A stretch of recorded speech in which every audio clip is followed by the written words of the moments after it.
Sei quanto eu falhei, mas tua graça venceu. E se eu tropeçar, Pai, a tua graça verei. Deus eterno, tua luz brilha em mim sem fim. Tua glória ocupa todo o meu viver. Controle, Senhor, o meu coração, consuma todo o meu viver, Deus. Justiça e louvor em mim vem fluir, pra eu somente a Ti amar.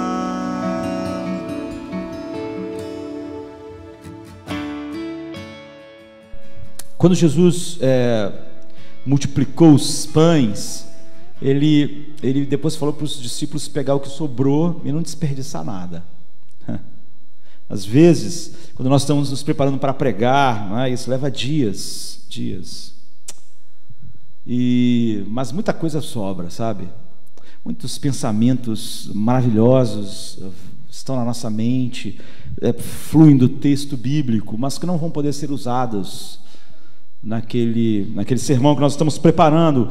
E nós devemos ser assim, sabe? Como Jesus multiplicou os pães, não perder nada, juntar. Hoje o que eu quero falar, na verdade, é isso. Espero que eu seja mais breve. Assim, são as sobras. Eu estava preparando um sermão mais longo, né? Sobre Gálatas 6,14, que diz assim: mas longe esteja de mim gloriar-me, a não ser na cruz do nosso Senhor Jesus Cristo, pela qual o mundo está crucificado para mim e eu para o mundo. Paulo fala sobre 3 cruzes, sim, sabe? Como aconteceu exatamente no Calvário. Cristo e mais 2 pessoas crucificadas ao lado dele. E Paulo usa essa visão, né, da colina do Calvário, com aquelas 3 cruzes lá, e ele fala: olha, nós só podemos nos gloriar, e de fato nos gloriamos no Evangelho, na cruz de Cristo. Se quando nós olhamos para a colina do Calvário, nós nos vemos numa cruz daquela, e vemos o mundo lá na outra cruz. Então eu queria falar sobre isso, a relação de como estar crucificado com Cristo é estarmos crucificados e o mundo crucificado também para nós e nós para Ele. E eu estava meditando longamente sobre isso e preparando o sermão, e eu usei contexto de apoio, óbvio que eu queria levar. Eu queria que nós fôssemos como o apóstolo Paulo, olhar lá para o Calvário, onde aquelas as 3 pessoas foram crucificadas, como Paulo está usando ali. E eu queria usar como texto de apoio Lucas 23, 39 a 43, mas eu queria usar esse texto só como apoio do que eu ia dizer lá em Gálatas, que era um assunto um pouco diferente. Mas à medida que eu ia meditando e toda hora voltando a Lucas, então sobrou essas coisas que não estavam lá naquele sermão que eu ainda vou pregar, mas era uma sobra tão maravilhosa. E eu resolvi falar a respeito dessa sobra que sobrou do sermão, em vez de falar sobre o sermão que já estava pronto. E é o que eu vou fazer. Então diz assim, Lucas 23, 39 a 43: e um dos malfeitores que estavam pendurados blasfemava dele, dizendo: se tu és Cristo, salva-te a ti mesmo e a nós. Respondendo, porém, o outro repreendia-o, dizendo: tu não ainda temes a Deus, estando na mesma condenação? E nós, na verdade, com justiça, porque recebemos o que os nossos feitos mereciam. Mas este nenhum mal fez, e disse a Jesus: Senhor, lembra-te de mim quando entrares no teu reino. E disse-lhe Jesus: em verdade te digo, que hoje mesmo estarás comigo no paraíso. O sofrimento, e quando nós olhamos para esse texto de Lucas, tudo sobre a vida de Jesus é profundo demais para as nossas mentes. Nós vamos meditar sobre a vida de Jesus todo o tempo da nossa vida aqui, toda a eternidade. Mas as horas que antecedem a sua morte, o momento em que ela acontece, acontecem maravilhas para nós meditarmos. Só aquelas horas preencheriam as nossas curtas vidas neste mundo. E quando nós vamos para isso, nós podemos ver todos nós nessa cena aqui. Nós vivemos num mundo de profundo sofrimento. E todos nós respondemos ao sofrimento.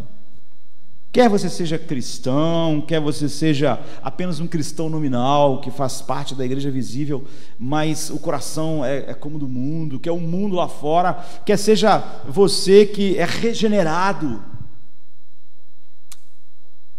Todos nós sofremos e todos nós vamos sofrer, e chegará um momento que nós vamos sofrer de maneira terminal no mundo. E todos nós temos que responder ao sofrimento.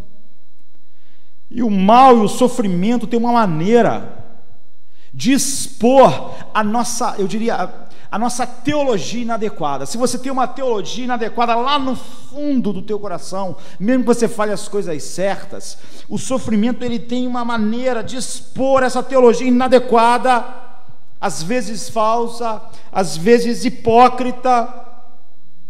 E esse texto de Lucas ele fala exatamente sobre isso, sobre como todos os homens respondem ao sofrimento, e como o sofrimento é inexorável e inevitável nesse mundo. Eu já disse aos irmãos algumas vezes, só há duas maneiras de morrer, apesar dos cristãos inventarem que cristão de alguma maneira tem um salvo-conduto no mundo. Cristão fica com as mesmas doenças que as outras pessoas, e cristãos morrem mais ou menos dentro da faixa etária dos países onde eles vivem. Não há, sabe, se todas as nossas doenças fossem tiradas de nós, seríamos longevos. Aquele velhinho é o quê? Cristão, porque só pode ser para viver daquele jeito. Mas não é isso que acontece na história. Se nós vivemos num país que a expectativa de vida é 70 e poucos anos, nós vamos viver mais ou menos dentro da expectativa, porque nós sofremos as mesmas coisas e só morremos de duas coisas no mundo: ou doentes. Outro dia eu ouvi alguém dizer, um servo de Deus ele morre como um passarinho. Eu não sei o que isso quer dizer. Eu não sei nem como os passarinhos morrem, mas eles morrem doentes ou com uma pedrada, deve ser assim, ou devorados por outro passarinho maior. É assim. Só há duas maneiras de morrer no mundo: doentes ou violentamente, assim, um acidente de carro, uma bala perdida, um avião cai na nossa casa, um meteoro vem do espaço e cai na sua casa. Só essas duas formas. Mesmo o Filho de Deus no mundo morreu assassinado. Então, os apóstolos morreram assassinados, e quem não morreu assassinado ficou doente e morreu. Os profetas, assim, quase todos foram assassinados. E quem não foi, como Eliseu ficou doente da morte, que ele morreu. Isaac já estava cego e não podia mais, ficou velho fica cego às vezes. Isaac ficou cego. E nós adoramos nessa noite o Deus de Abraão, de Isaac e de Jacó. Então são essas duas maneiras. Todos nós sofremos e não há como escapar disso, e todos nós respondemos ao sofrimento inexoravelmente. E existem dois tipos de resposta ao nosso próprio sofrimento. E nós pensamos muito assim, como essa primeira resposta: se você é um grande, poderoso e amoroso Deus, por que nós estamos nessa confusão infernal? Por que eu estou com essa doença? Por que eu estou morrendo? Por que está tantas coisas difíceis na minha vida? Isso é comum. Nós ouvimos isso, infelizmente, do mundo e de muitos cristãos. Por que isso está acontecendo? Ou nós podemos reconhecer que somos pecadores e que não merecemos qualquer coisa boa de Deus, e que apesar disso, durante anos e décadas, Ele derramou sobre nós coisas boas: saúde, família, enfim, todas as coisas. Então, você responde assim, como essas pessoas que dizem: olha, porque se Deus é amor, se Ele é bom, por que essas coisas estão acontecendo? Ou então, por que será que essas coisas estão acontecendo na minha vida? Eu não estou compreendendo nada. Ou então nós podemos reconhecer isso: somos pecadores, não merecemos qualquer coisa boa, e nós clamamos por misericórdia, e que Deus nos ajude em nossa dor e sofrimento, por graça, por pura graça. Então o mundo está cheio de gente, e quando eu falo mundo agora, eu não estou querendo falar só sobre o mundo e a igreja, porque dentro da igreja visível está cheio de gente que faz assim igual o mundo, porque às vezes faz parte do mundo, ou porque às vezes deixou o mundo formatar sua mente. Então o mundo está cheio de gente que protesta contra Deus em sua própria justiça, e presume que o Criador do universo é obrigado a fazer a sua vida suave. Nós só achamos que Deus tem que fazer a nossa vida suave porque nós achamos que merecemos isso. O normal seria quando nossa vida está suave, nós ficamos espantados. Por que Deus faz a minha vida ser tão suave durante tantos anos? Eu, um pecador. Mas não é assim. A maior parte das pessoas clamam por sua própria justiça e presumem que o Criador do universo devia fazer nossa vida suave. E se há apenas alguns que sabem que Deus não nos deve absolutamente nada, e qualquer bem em nosso caminho é devido à misericórdia e à graça, só alguns chegam à conclusão, que era a única conclusão óbvia de homens pecadores caídos, que ofenderam Deus, que deu tudo a eles durante todo o tempo. Então Lucas registra esse texto para nós. Então, enquanto eu meditava lá em Gálatas, querendo pregar a respeito daquilo, Lucas medita esse texto para nós, sobre 2 ladrões, para nos ensinar que há uma grande recompensa, uma infinita recompensa em como nós reagimos aos nossos sofrimentos. Há uma grande recompensa em ser esse tipo de pessoa que reage da maneira correta aos sofrimentos inexoráveis da vida. Então esses 2 ladrões representam essas 2 formas de responder ao sofrimento, e todas as pessoas no mundo, inclusive todos vocês que estão aqui hoje, ou respondem de uma maneira ou de outra. E isso desnuda, porque nós podemos dizer, eu respondo daquela maneira, mas esse texto desnuda a realidade dos nossos corações, em como nós nos relacionamos com Cristo em face do nosso sofrimento. Nós, a igreja, o mundo. Então observe, primeiro, como todos nós somos semelhantes a esses 2 ladrões. Há neles coisas que são semelhantes a todos nós. Depois há diferenças que nos colocam num lado ou no outro. Mas primeiro há semelhanças. Ambos estão sofrendo. Como eu disse, o sofrimento é inexorável. Os 2 estão sendo crucificados. Nós não temos a ideia da dor, do horror e do sofrimento físico e psicológico que esses 2 homens estão sofrendo. E nós vamos sofrer, sabe? O apóstolo Paulo diz que o nosso corpo, ele está indo em... Paulo chama de nosso corpo de humilhação. Por causa disso, querido, nós vamos perdendo, enxergando mal. Daqui a pouco estamos precisando de que outros nos ajudem a nos locomover. Então ambos estão sofrendo a dor da crucificação. Isso eles têm em comum, e todos nós temos isso em comum: a dor inexorável, o sofrimento. Em segundo lugar, os 2 são culpados. Os 2 são culpados. Não há inocentes aqui, como não há aqui nesta noite. Como não há ninguém sofrendo no mundo inocente. Não há inocentes nesse mundo. O versículo 41 diz assim: nós estamos recebendo a devida recompensa das nossas ações. Não se engane, o sofrimento, a morte, o horror no mundo é a devida recompensa do pecado. O salário do pecado é a morte. A luta para que a terra produza é a maldição sobre o pecado. Não há nada que nenhum ser humano receba do ponto de vista vertical que não seja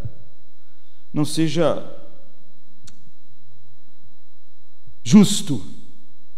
Nós só podemos sofrer injustiça horizontalmente, de pecadores semelhantes a nós. Nem tudo que nós recebemos de outros pecadores é injustiça, mas é possível receber injustiça sim, mas não verticalmente. Então, ambos estão sofrendo e ambos são culpados.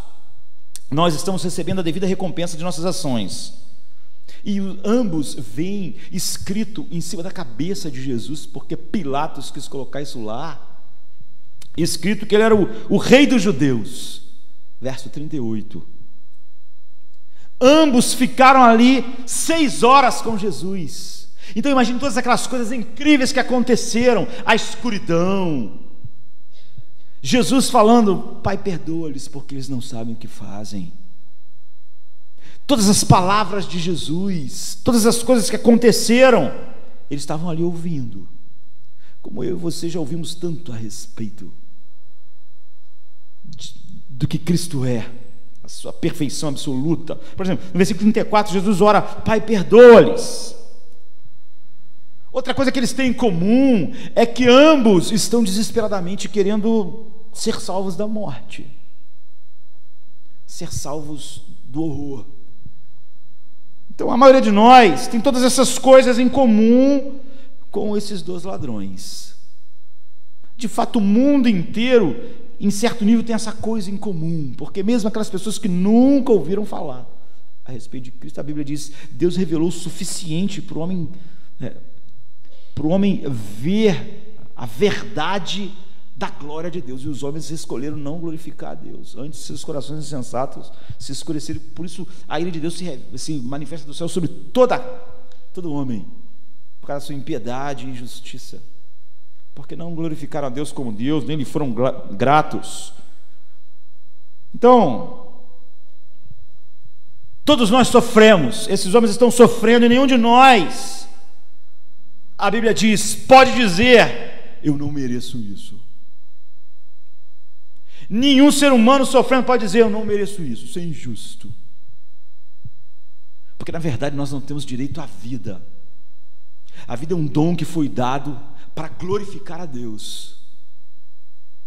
E quando Adão pecou, e quando nós pecamos, nós não temos direito a uma vida. Todas as coisas boas da vida é mera graça e misericórdia. Então nenhum de nós será capaz e é capaz de dizer: eu não mereço isso. A maioria de nós já ouviu mais do que só o testemunho da nossa consciência do que Deus revelou na criação. Ouvimos falar sobre Cristo. Muitas vezes conhecemos o seu direito à realeza, como ele levantou do trono dos céus, ele que criou todas as coisas, ele que faz todas as coisas subsistirem, ele que sustenta todas as coisas com a palavra do seu poder. Levantou do seu trono do céu, não se apegou ao seu direito de ser Deus, se humilhou, desceu. Então nós sabemos o seu direito infinito a louvor, honra e glória, e como apesar dele ter recebido tudo oposto a isso, suas palavras de misericórdia e perdão na cruz. E todos nós, como eles, queremos ser salvos da morte de um jeito ou de outro. Então, isso é o que nós temos em comum. Todos nós temos essas coisas em comum com esses 2 homens. Nós que vamos tomar da Santa Ceia hoje, e por isso nós estamos olhando para essas sobras, né, da preparação de um outro sermão. Mas chega um lugar no sofrimento humano em que as coisas se dividem. Os caminhos se dividiram entre esses 2 ladrões em 2 categorias de pessoas. E nós estamos nessas 2 categorias. Não existe uma terceira. Todos nós sofremos, todos nós temos aquelas coisas em comuns que nós vimos com eles, e todos nós reagimos ao sofrimento. E só há 2 maneiras de reagir. Então o primeiro ladrão, ele diz assim: e um dos malfeitores que estavam pendurados blasfemava dele, dizendo: se tu és Cristo, salva-te a ti mesmo e a nós. Lucas 23, 39. Isso é a imagem de uma alma mundana. Uma alma que pode conhecer coisas sobre Deus, mas ela é essencialmente oposta àquilo que é o coração centrado em Deus, o coração regenerado. A questão aqui é que há uma indiferença total de que ele está sofrendo a devida recompensa dos seus atos. Esse homem não se importa com isso. Para ele, como para grande parte dos seres humanos, o certo e errado, louvor e culpa, o bem e o mal não tem nenhum interesse. Seu único objetivo é salvar a sua pele terrena do sofrimento, da dor e do horror que ele está experimentando.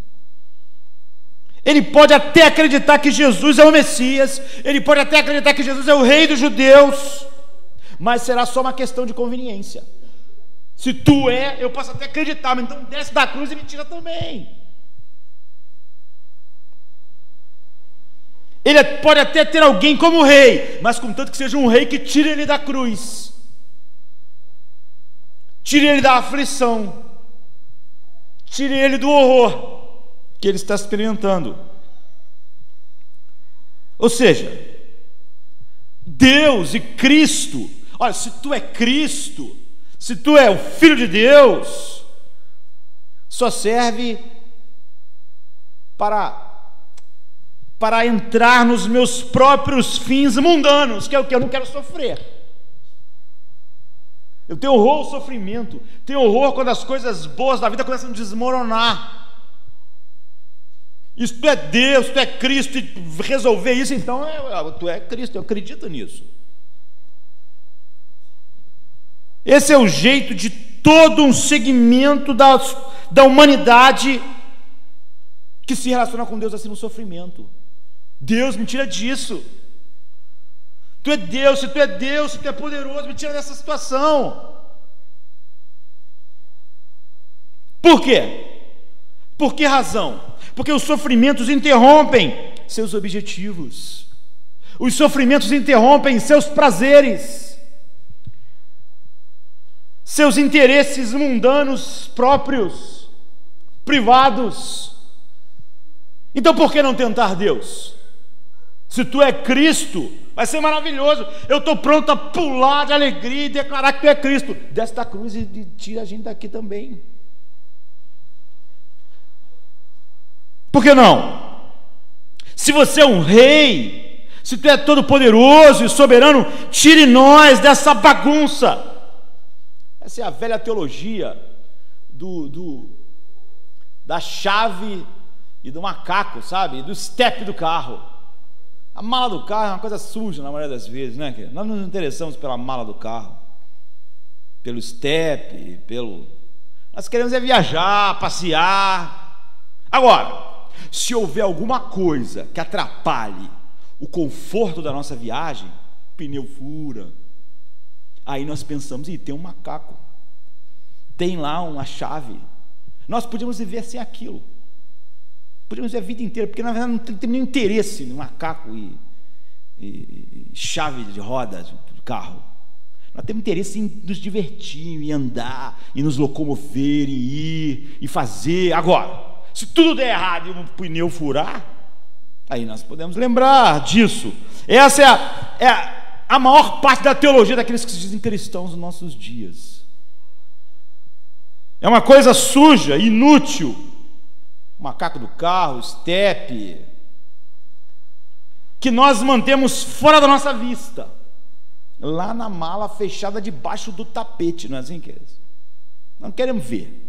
A gente não abre de vez em quando a mala e fica olhando. Que maravilhoso esse macaco do carro, olha que coisa linda.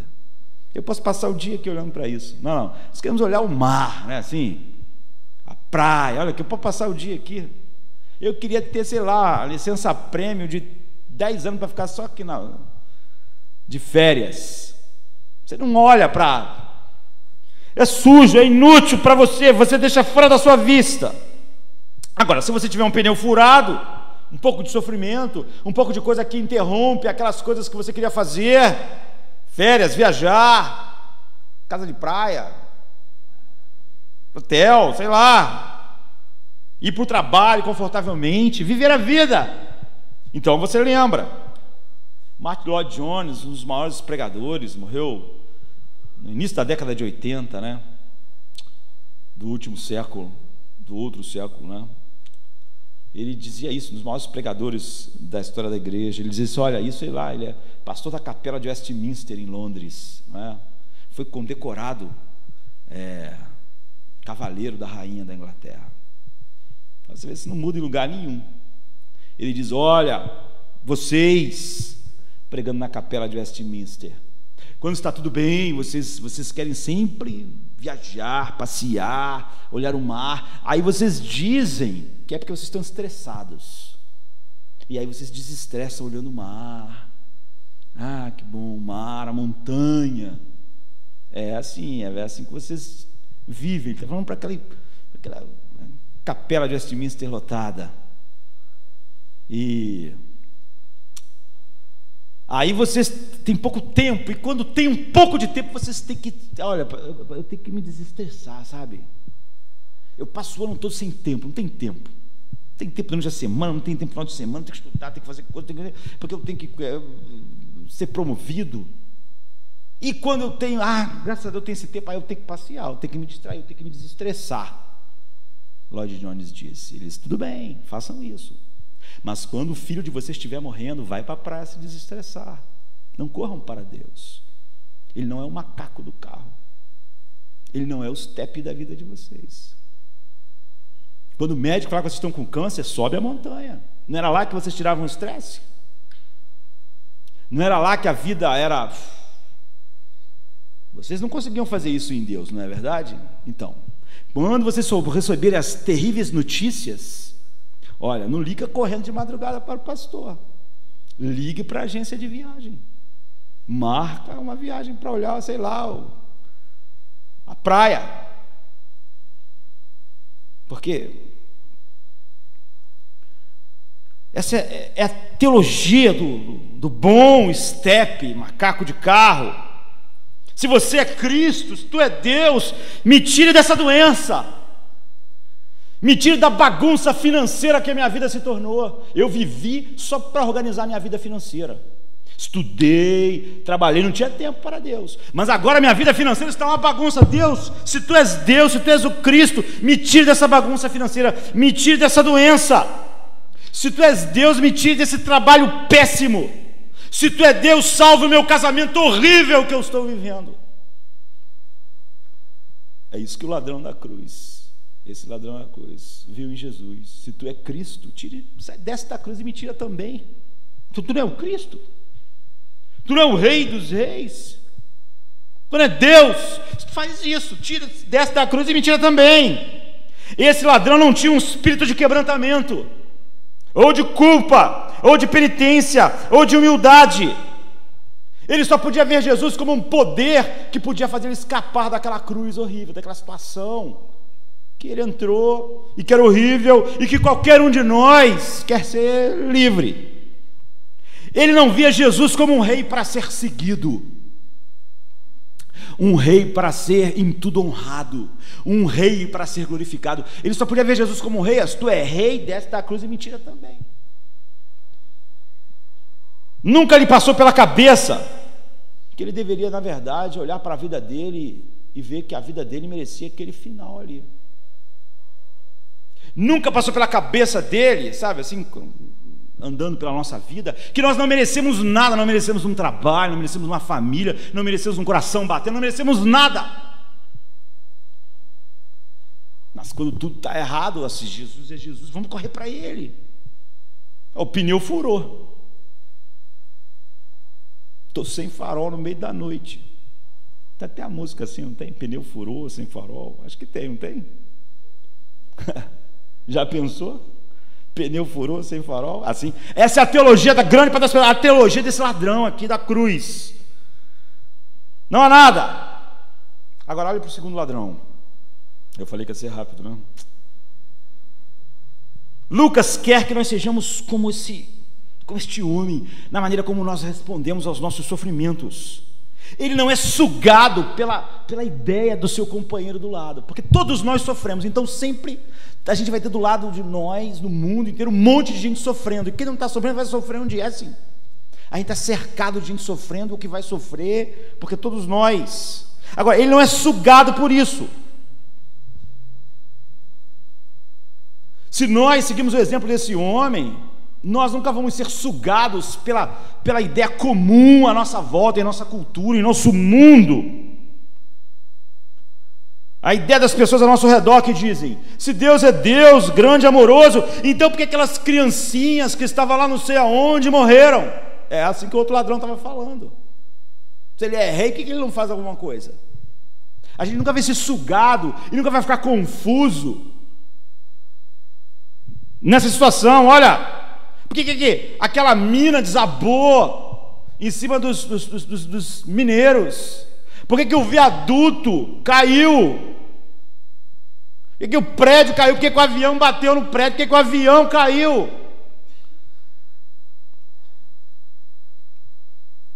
Porque na guerra, lá não sei aonde ou aqui, a guerra lá morreu pessoas, mulheres e crianças e homens. E por que a bala perdida acerta pessoas?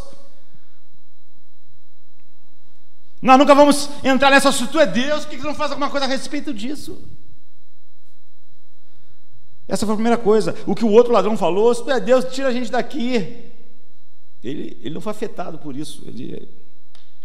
A primeira coisa que o ladrão arrependido fez é não se deixar enganar pela conversa fiada de que um mundo que vive para o desprazer de Deus e recebe tudo de bom de Deus ainda gosta de reclamar, como se estivesse sendo injustiçado.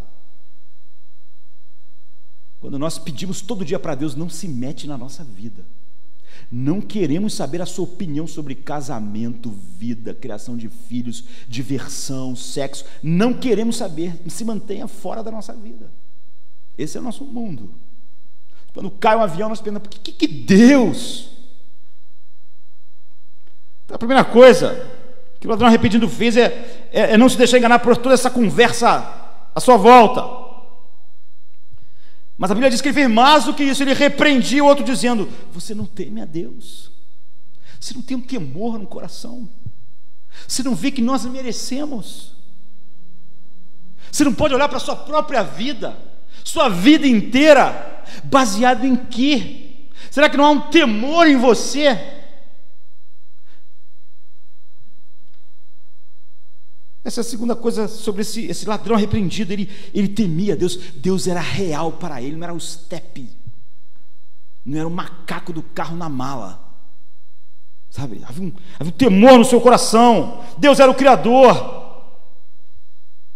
Ele sabia que um pote de barro não pode discutir com o oleiro, principalmente quando esse pote é um pote de desonra.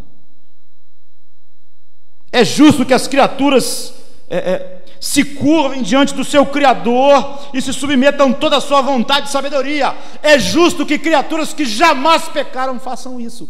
É justo então que o céu inteiro agora, arcanjos, serafins, querubins, criaturas viventes, estejam agora, mesmo nunca tendo pecado contra Deus, prostrados diante dele, dizendo: santo, santo, santo é o Senhor, toda a terra está cheia da sua glória, todo o céu está cheio da sua glória, tu és digno de tudo. Esses seres nunca ofenderam Deus, mas ele sabe que uma criatura que não tinha direito a existir, que tem a sua vida como um dom de um Deus que não tem necessidade, merece o louvor perpétuo delas. Agora, é justo que criaturas se curvem em submissão e se submetam à vontade desse Criador e dessa sabedoria, esses que nunca pecaram. Agora, ainda é mais apropriado que criaturas pecadoras, que existiram a vida inteira para o desprazer de Deus, em santo temor, se prostrem diante dele e nunca reclamem do que está acontecendo com eles. Porque sempre esse Deus é muito misericordioso, nos 70 anos de vida que nós vivemos, nos 20, nos 10, nos 5 anos, ou se nós morrêssemos na maternidade. Como, sabe, nós somos como uma formiga. Imagine, uma formiga diante do Monte Everest, 8.000 metros de altura, que fica reclamando, achando que o Monte Everest tinha que sair da frente para ela passar. Sabe, a formiga.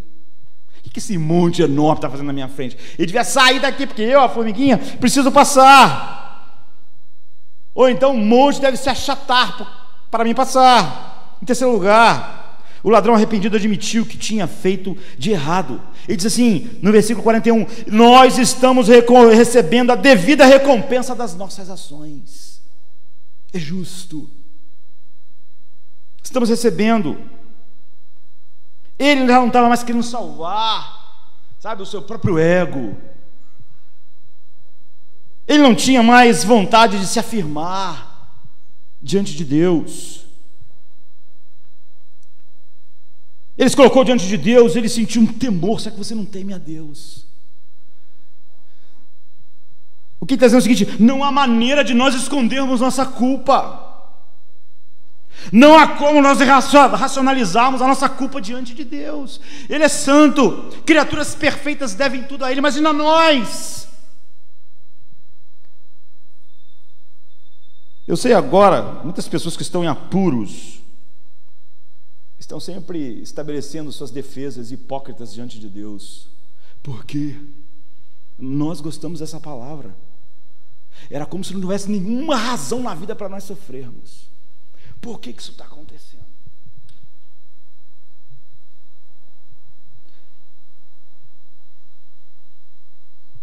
Nós planejamos todo meio de distorcer para parecermos que nós somos inocentes diante da vida. Esse ladrão arrependido, ele tinha desistido disso. Nós não somos inocentes. Será que não vê que nós somos culpados? O ladrão arrependido desistiu. É uma tática verdadeira, profunda, diante do Deus que sabe tudo que nós pensamos nossa vida inteira, sabe todas as nossas intenções. Como nós podemos falar sobre o que nós merecemos diante dele? Ele que conhece nossos pensamentos, conhece nossas palavras antes de chegar a nossos lábios. Ele que conhece tudo que nós pensamos, sentimos durante a vida inteira.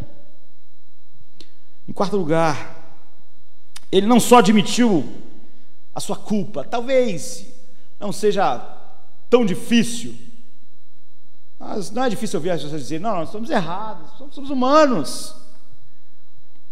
Ele aceitou a punição que ele merecia. Ele diz: estamos sob a sentença de condenação com justiça. Esse, eu vou dizer para os irmãos, é o verdadeiro teste da verdadeira humildade espiritual.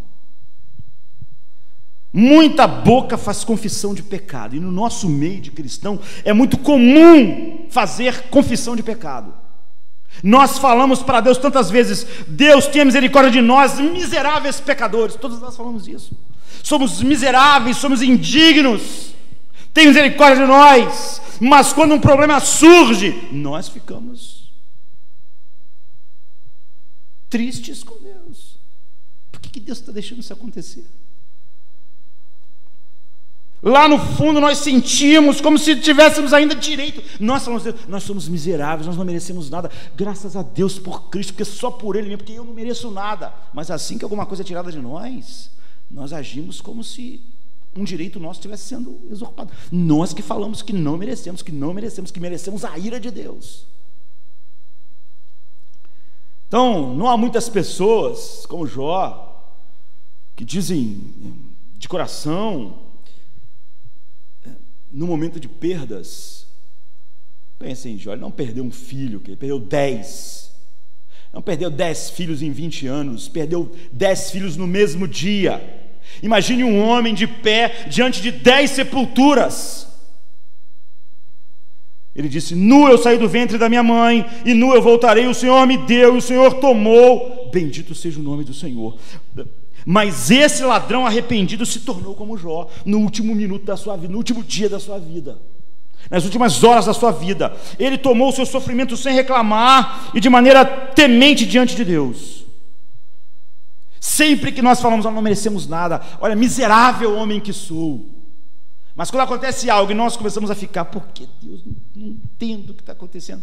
Porque na verdade nós achamos que nós não éramos miseráveis pecadores indignos. Nós achávamos que nós éramos dignos de alguma coisa. Quando aquela coisa é tirada de nós, nós não entendemos. Agora, se a gente acredita que nós somos dignos da ira de Deus, a gente não vai reclamar de nada. A gente sempre vai dizer como Paulo: eu me gloriarei nas minhas fraquezas. Eu estou recebendo mais. Spurgeon costumava dizer assim: se você está fora do inferno, seja grato.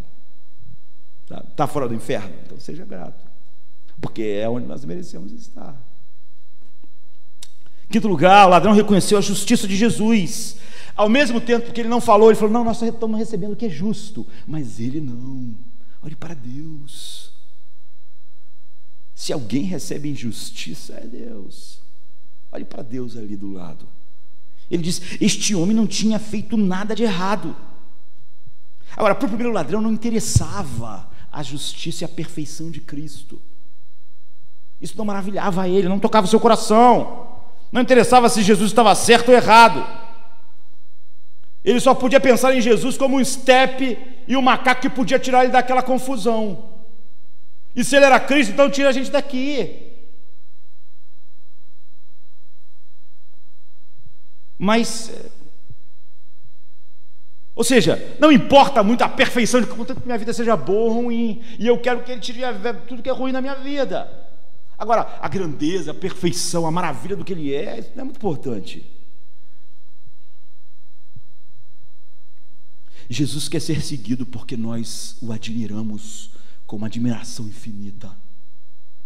Ele não anda no porta-malas do nosso carro para quando dá um acidente, ou para que nós declaremos diante dele algumas vezes na semana que nós somos miseráveis e indignos, pecadores, indignos, só para quando acontecer alguma coisa a gente achar que a gente era digno de alguma coisa. Devemos então dizer com o ladrão: este homem não fez nada de errado. Deus é perfeito, não há reclamações. Ele é perfeito, ele só fala a verdade. É um homem digno da nossa lealdade, da nossa fé, da nossa imitação. Ele é digno de que nós vivêssemos para ele. Religiosos e humanistas, que eles dividem o mundo em pessoas boas e erradas, e muitos cristãos são meros religiosos e dividem o mundo em pessoas boas e más. E o ateu também faz isso, e o humanista lá faz isso também, e muitos cristãos fazem a mesma coisa, divide o mundo em bons e maus. Mas o evangelho divide o mundo em maus e Cristo, só há essa divisão. Não há quem faça o bem, não há nenhum sequer.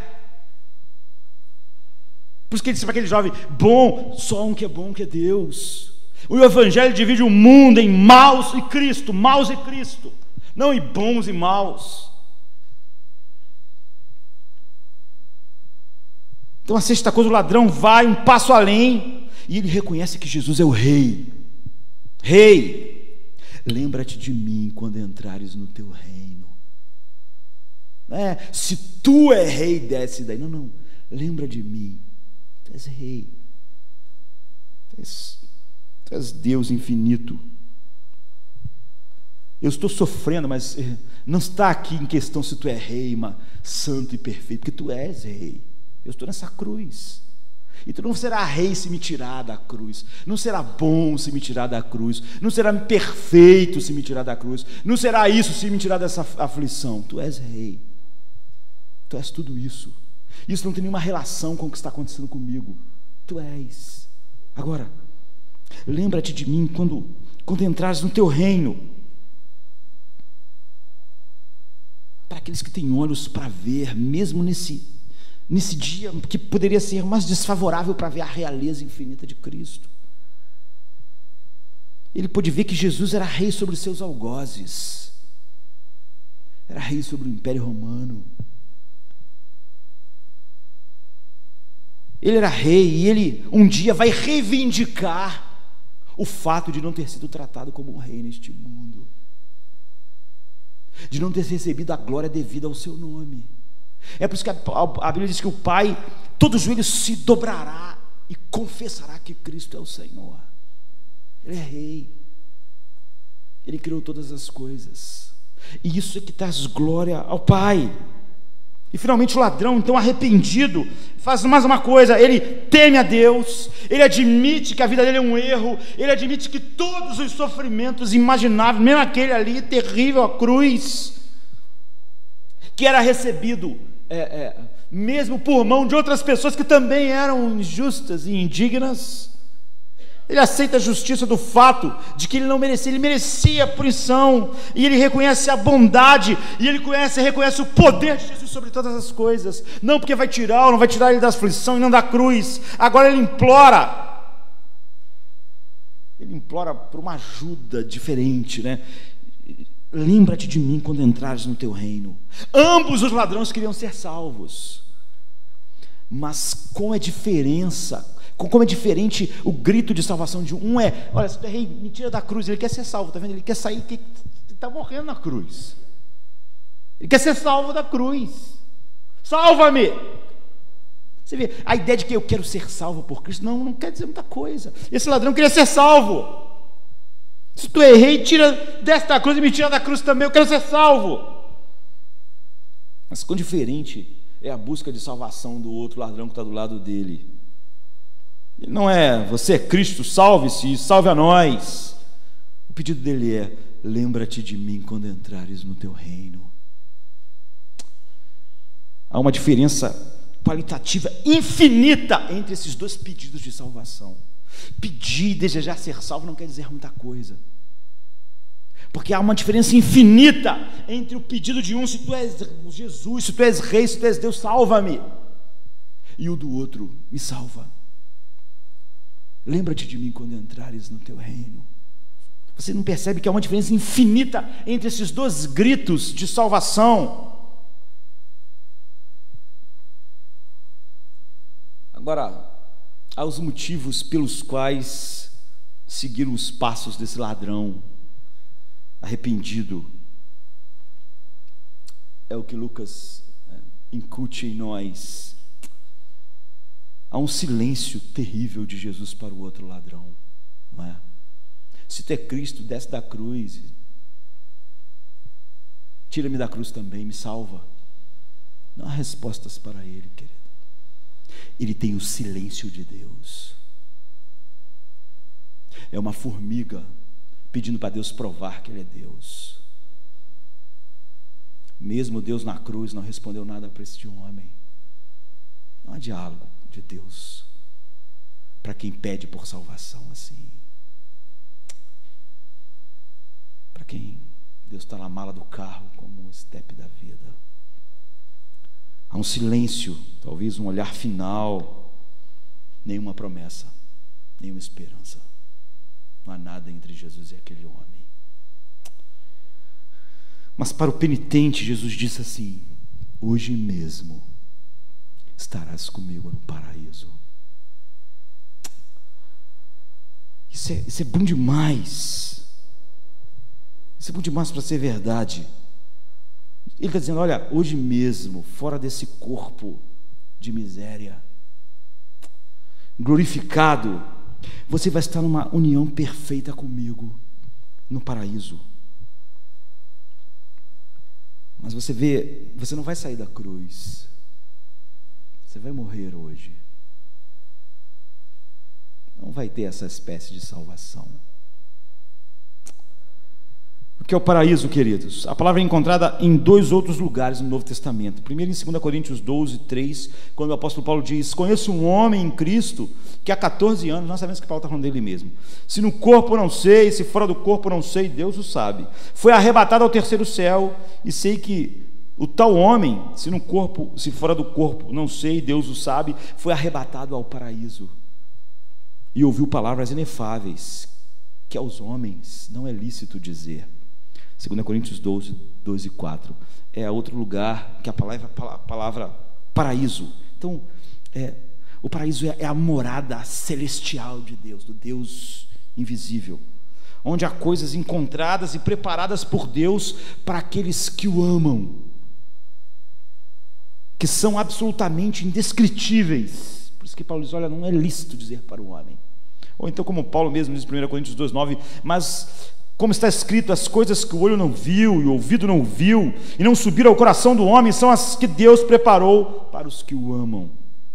1 Coríntios 2,9.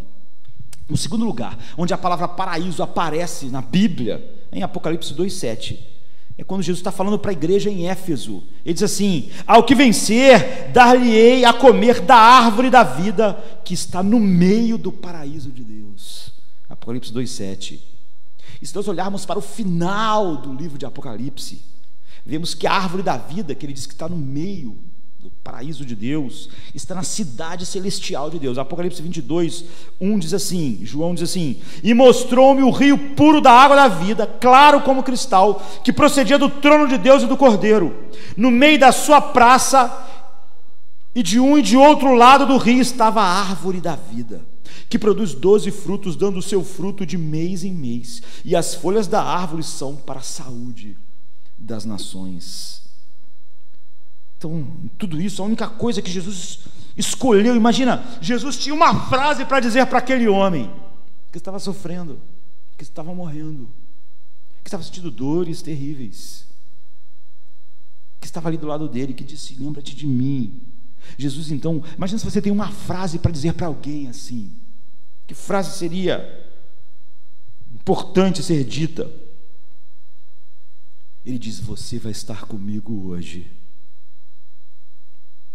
Hoje ainda nós estaremos juntos.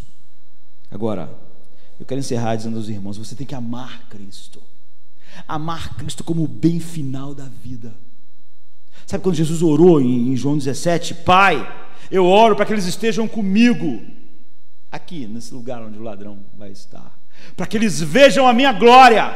Ou seja, a oração de Jesus é que nós recebamos e experimentemos o bem final de Deus para nós, que é o quê? Que é Cristo, a glória de Cristo, ver a glória de Cristo. Você tem que amar e admirar Cristo, para que isso seja um consolo para você, quando você estiver deixando essa vida sofrendo.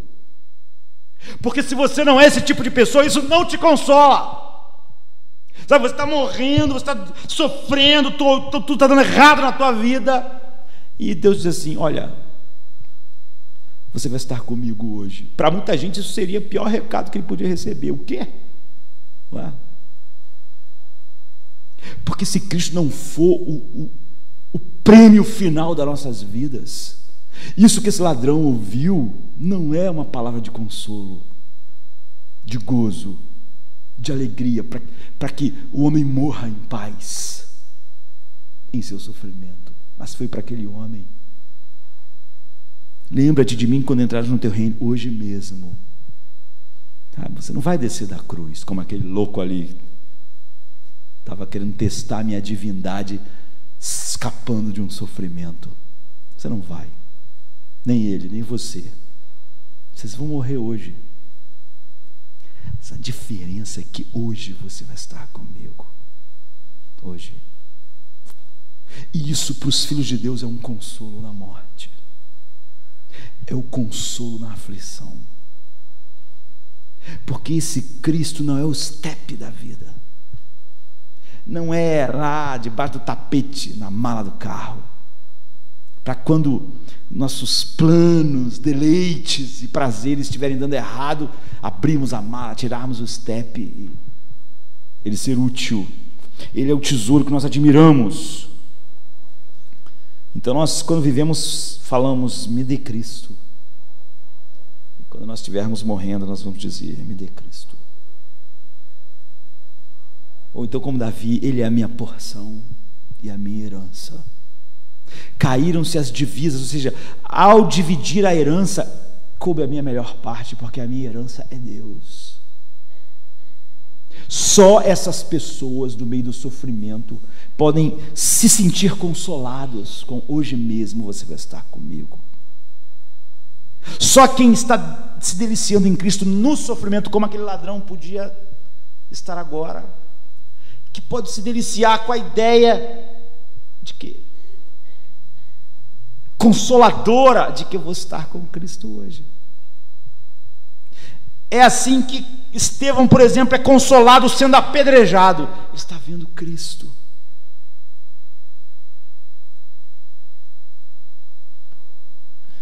Me dê Cristo. Só existem essas duas maneiras de se relacionar com o sofrimento, essas duas maneiras de responder ao sofrimento em relação a Deus, em relação a Cristo. Ao tomarmos a Santa Ceia, que traz para as nossas mentes aquele dia, aquela sexta-feira, de Jesus com esses 2 ladrões, nós devemos pensar em como nós reagimos ao sofrimento, que é inexorável, que todos os homens vão experimentar e experimentam, e que por fim será final em nossas vidas. O sofrimento então testa a nossa teologia, se é a teologia do estepe, do macaco na mala do carro, ou se essa teologia centrada em Cristo, que tem como herança Cristo, que pode olhar para Cristo, não prove que tu me tirando daqui dessa situação horrível, não, lembra de mim, e que o consolo da vida, na vida e na morte, é saber, eu estarei com Cristo. Hoje mesmo estarás comigo no paraíso. Vamos ficar de pé, vamos cear. Vamos deixar que essa sexta-feira, que deve ser lembrada e lembrada e lembrada e lembrada todos os dias. Lutero dizia: nós temos que lembrar, pregar, ser pregado para nós o Evangelho todos os dias, porque nós esquecemos o Evangelho todos os dias. Que nós, ao tomar da ceia, possamos ir lá naquela colina e olharmos onde nós estamos. Se nós estamos clamando por salva-me, mas os 2 estavam clamando por isso, se é aquele grito de salvação daquele ladrão impenitente, ou se nós somos pessoas que até admitem como outro ladrão, nós não somos indignos, mas na hora que as coisas acontecem nós começamos a falar como se fôssemos dignos, ou se nós somos de fato aquele ladrão que temia Deus, que pode olhar para o outro dizendo: olha, por que Deus está deixando? Será que você não teme a Deus? Será que você não vê que nós merecemos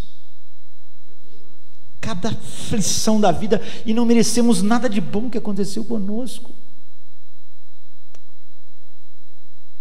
Então os gritos de salvação, olha, nunca se empolgue com gritos de salvação, porque eles precisam ser testados.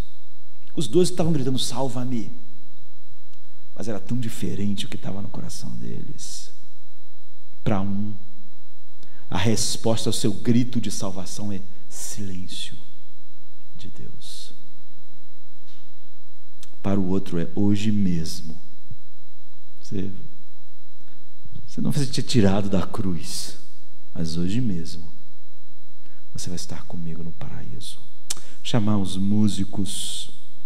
A tua vontade, Deus, eu quero viver a arte de me entregar quando te dou louvor, Deus eterno.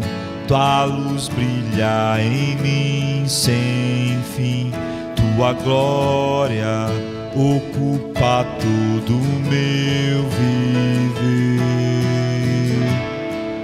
Controle, Senhor, o meu coração, consuma todo o meu viver, Deus. Justiça e louvor em mim vem fluir, pra eu somente a Ti amar. Deus eterno, Tua luz brilha em mim sem fim, Tua glória ocupa todo o meu viver. Meu clamor é a Ti adorar, o meu coração